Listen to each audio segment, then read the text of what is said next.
How we can improve citizen-police relationships. A presentation by Paul Brackey. Author, publisher of American Leadership Books. Author of 9 books on criminal justice issues. Today the relationships between the police and citizens, especially Black Americans, are increasingly tense.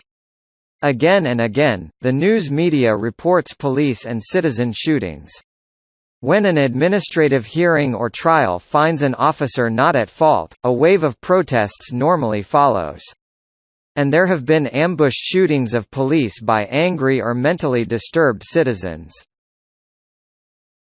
Despite the many conflicts between citizens and the police, there are positive signs of citizen and police cooperation. One example is citizen police academies run by some police departments and crime prevention meetings. Another example is police departments that send out regular police advisories by email to let citizens know about certain crimes in their area, such as auto break-ins. In this presentation, I want to describe the major problems in citizen-police relationships and then suggest how to deal with these problems to produce better relationships between the citizens and police in the future. I have drawn my comments and my recommendations from my previous books and articles. These include, Cops Aren't Such Bad Guys. Chapters in Crime in America and Uncertain Justice. Articles I have written about citizen-police relationships.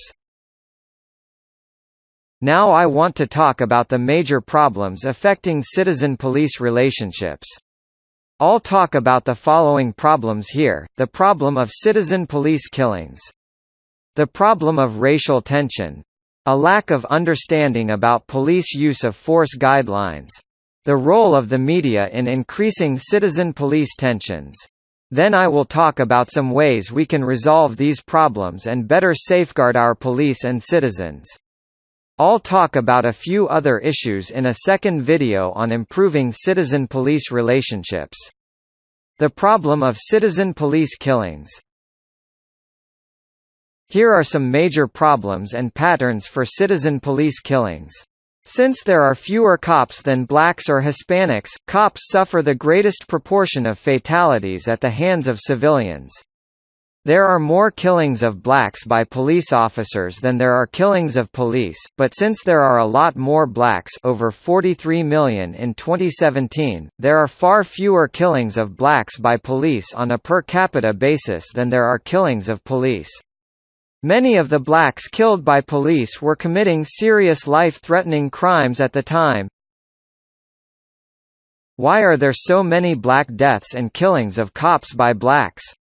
A major reason for the high number of black deaths is there are far more black-on-black killings than there are black killings by police. Recently more and more cops are being killed, often because some angry and alienated black men strike back due to feelings of injustice. The traffic stop is potentially very dangerous for both police and the stopped driver.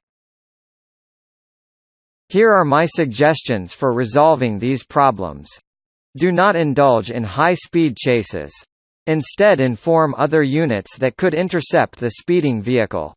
Issue traffic citations by mail utilizing license plate numbers instead of stopping the car to write out a ticket. Any police officer involved in an unnecessary killing of a suspect, even if cleared of wrongdoing, should no longer be permitted to be a beat cop, but should instead be assigned a desk job. Here are some additional suggestions for reducing police killings. Police procedures on the use of deadly force should be revised at the state level or even nationally to reduce the prevalence of unnecessary killings by police. Any procedure revisions should recognize that the police have every reason to fear being shot or stabbed during an apprehension, and they rarely have any way of ascertaining whether the suspect is armed or not. Ideally, the police should first try to talk down a suspect to de-escalate a threatening situation before resorting to force. If mace, pepper spray, or a taser can disable the suspect, the police might use that instead of shooting a suspect in certain circumstances. The problem of racial tension. Here are some of the major sources of racial tension. Racism has been a continuing problem in America, from the days of slavery until today. Most blacks are still treated as second-class citizens, resulting in resentment which occasionally boils over into a confrontation. This confrontation can occur with a single angry black man raging at a white man, or a group of angry blacks might join together to protest, loot, trash, or otherwise attack property in a neighborhood. Here are some more reasons for racial tensions. Many whites fear blacks. Whites commonly view the police as the first line of defense to keep them safe from black crime. Mostly white police have had to deal with crime in minority communities where they often weren't wanted or appreciated, since blacks view them as using discriminatory tactics. If the police don't live in the neighborhoods they police, it is difficult for them to be accepted by those communities. The media often contribute to whipping up attention to conflicts. What can we do to ease these tensions? Here are some suggestions for actions to take before the racial divide becomes even greater. Not just lawmakers need to get involved. The public has to get involved as well, and push the lawmakers into action. A national dialogue is called for, where both sides acknowledge their contribution to this sad state of affairs. Individuals on both sides of the issue need to listen to one another more and try to understand how difficult things are for those on the other side.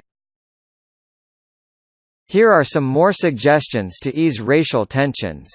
Each side needs to see things from the perspective of the other side and then try to reform matters.